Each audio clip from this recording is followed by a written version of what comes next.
DGP অনুরাগ ধানকারের প্রতি শেষ শ্রদ্ধা। উত্তরপ্রদেশের শেষকৃত্য। ত্রিপুরা পুলিশের ডিজিপি অনুরাগ ধানকারের আকস্মিক মৃত্যুতে পুরো রাজ্যে গভীর শোকের আবহ তৈরি হয়েছে। মঙ্গলবার পূর্ণ রাষ্ট্রীয় মর্যাদায় এই প্রয়াত আইপিএস আধিকারিককে শেষ শ্রদ্ধা জানানো হয়। সকালে তার সরকারি বাসভবন থেকে মরদেহ আগরতলার ত্রিপুরা পুলিশ সদর দপ্তরে নিয়ে যাওয়া হলে সেখান থেকে গার্ড অফ অনার দেওয়া হয়। এই সময়ে ঊর্ধ্বতন পুলিশ আধিকারিক ও কর্মী সহ তার সহকর্মীরা উপস্থিত ছিলেন। এরপর মরদেহ মহাকরণে নিয়ে যাওয়া হয়। সেখানে রাজ্যপাল ইন্দ্রসেনা রেড্ডি নাল্লু, মুখ্যমন্ত্রী ডক্টর মানিক সাহা, মন্ত্রিসভার সদস্য, মুখ্য সচিব এবং প্রশাসনের শীর্ষ কর্তারা পুষ্পস্তবক অর্পণ করে শ্রদ্ধা জ্ঞাপন করেন। মুখ্যমন্ত্রী এই ঘটনাকে অপূরণীয় ক্ষতি উল্লেখ করে জানান যে আইন মেনে ঘটনার সঠিক তদন্ত করা হবে। শ্রদ্ধা নিবেদন শেষে মরদেহ বিমানে করে নতুন দিল্লিতে পাঠানো হয়। সেখান থেকে নেওয়া হবে তার নিজ রাজ্য উত্তরপ্রদেশে। বুধবার সকাল 9টায় উত্তরপ্রদেশের বাঘপতে তার শেষকৃত্য সম্পন্ন হওয়ার কথা রয়েছে। ইতিমধ্যেই সোমবার রাতে দিল্লি থেকে তার দাদা বিবেক ধানকার আগরতলায় এসে পৌঁছেছেন এবং কানাডায় থাকা তার একমাত্র সন্তান মঙ্গলবার সন্ধ্যার মধ্যে দিল্লি পৌঁছাবেন। ত্রিপুরা পুলিশের একটি প্রতিনিধি দল তার স্ত্রীকে সঙ্গে নিয়ে মরদেহ পরিবহন ও পরিবারের সহায়তায় কাজ করছে। ভারপ্রাপ্ত ডিজিপি জি.এস. রাও জানান, রাজ্যের প্রতিনিধি হিসেবে শেষকৃত্যে যোগ দিতে ট্রাফিক এসপি, আইজি এবং টিএসআর 2য় ব্যাটালিয়নের কমান্ড্যান্ট উত্তরপ্রদেশ যাচ্ছেন।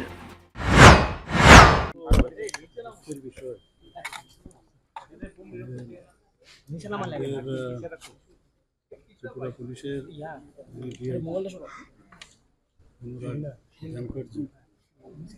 সবাই জানি 1994 ত্রিপুরা ক্যাডারের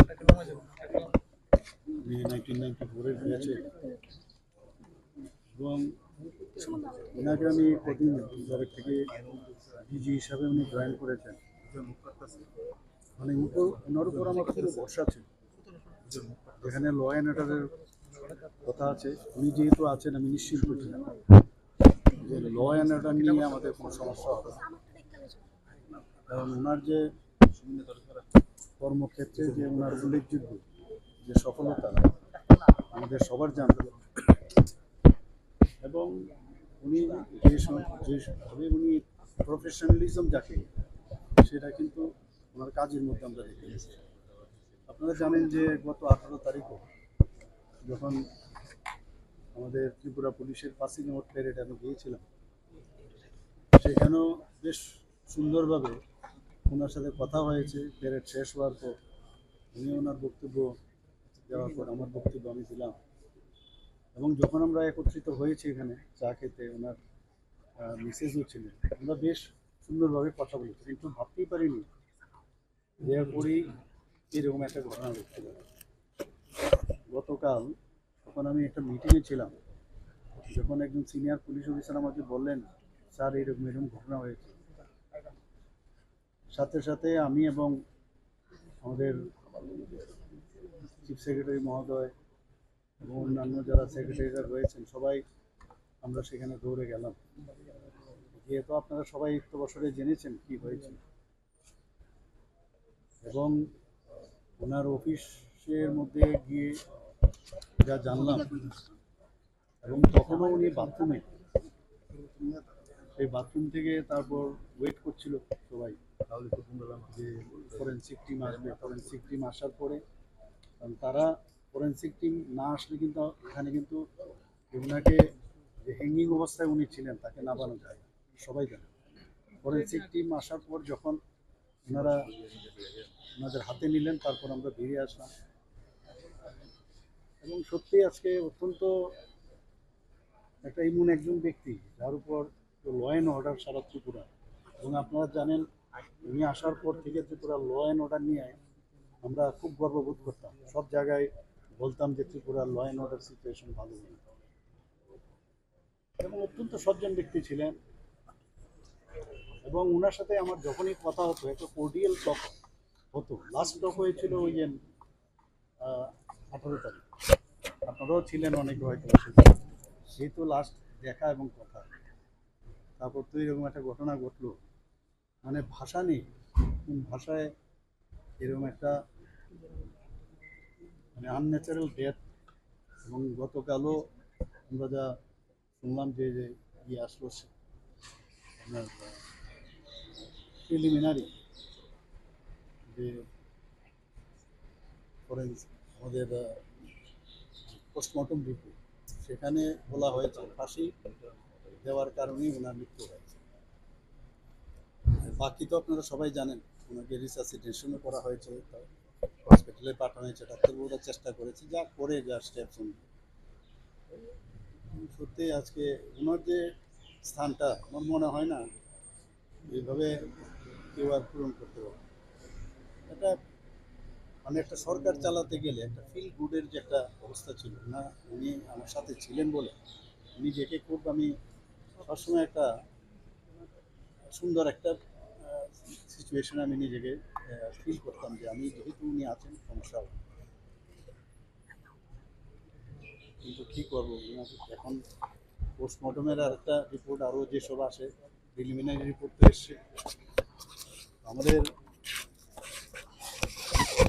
যারা অফিসাররাও আছেন, চিফ সেক্রেটারি থেকে আরম্ভ করে সমস্ত অফিসাররাও অত্যন্ত দুঃখিত আপনারা সবাই দেখেছেন। এবং মানে সবার মুখে কোনো কথা নেই, কোনো শব্দ নেই, কীভাবে ব্যক্ত করবে ওনার সকালে কীভাবে চলে যায়। এখন কথা হচ্ছে, আপনারা সবাই জানেন যে এই বিষয়ে আমরা কিছু বলার মতো অবস্থা এখন নেই। এবং আমি মনে করি যে আজকের দিনে ওনার পরিবারের পাশে দাঁড়ানো খুব প্রয়োজন, এবং ভগবানের কাছে প্রার্থনা করি যে ওনারা, আমরা তো হারিয়েছি কিন্তু পরিবাররা সবচেয়ে বেশি হারিয়ে থাকে, এবং ভগবানের কাছে প্রার্থনা করি ওনাদের জন্য শক্তি দেয়, এই যে ইরিপারেবল লস হলো সেটাকে সহ্য করার ক্ষমতা। এবং ভগবানের কাছে আমি এটাও বলবো, ওনার আত্মার সদ্গতি আমি কামনা করি, ওনাকে আমি শ্রদ্ধাঞ্জলি দিয়ে এই কথাগুলোই আমি। পুরো তদন্ত বিষয় কি তদন্ত কমিটি দাঁড়িয়েছে হাইকোর্টের চিফ জাস্টিসকে দিয়ে তদন্ত? দেখুন, এইগুলো তো আইন অনুসারে যা যা করার আমরা করব, আইনের বাইরে তো আমরা কিছু, আইন যেটা আছে সেটাই আমরা করব। মানুষের স্থিতি সম্পর্কে জানতে চাই, কেন করে এইরকম রাস্তা অবলম্বন? না, আমি তো বললাম তো, গত পরশু দিনে ওনার সাথে আমি কথা বললাম, আপনারাও দেখেছেন, খুব হাসি খুশি সব দিকে। এবং এগুলোর তো বলা যায় না কখন কি কোন জায়গায় কার মাথার মধ্যে কোন বিষয় নিয়ে আসবে, ভেরি টাফ।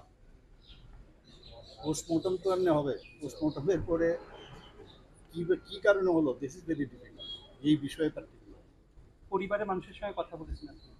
ওনার সাথে তো কালকেও দেখা হয়েছে, আমি তখন ওখানে গেলাম, উনিও আসলেন, ওনার মিসেস ছিলেন, কালকে ওনার ভাই এসছেন।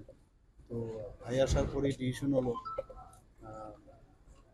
কোথায় কী করবে না করবে। তো আজকে ফ্লাইট যেহেতু লেট ছিল, যে ফ্লাইটটা এসছে আমি শুনলাম যে ফুয়েল রিফিল করার জন্য লেট হয়েছে, এই কারণে এই সময়টা আমরা পেয়েছি। তো এখন যাবে এখান থেকে, আমি শুনলাম যে উড়িষ্যাতে বোধহয় খুব সম্ভব একটা জায়গার মধ্যে হল্ট করবে উড়িষ্যা, সেখান থেকে তারপর আবার রিফিল করে আবার দিল্লিতে যাবে। আমি দিল্লিতে ত্রিপুরা ভবনের যিনি আইএস অফিসার, অন্যান্য অফিসারদেরকে আমরা নির্দেশ দিয়েছি যেন ওনাকে রিসিভ করে যথাস্থানে জন্য গাড়িগুলোর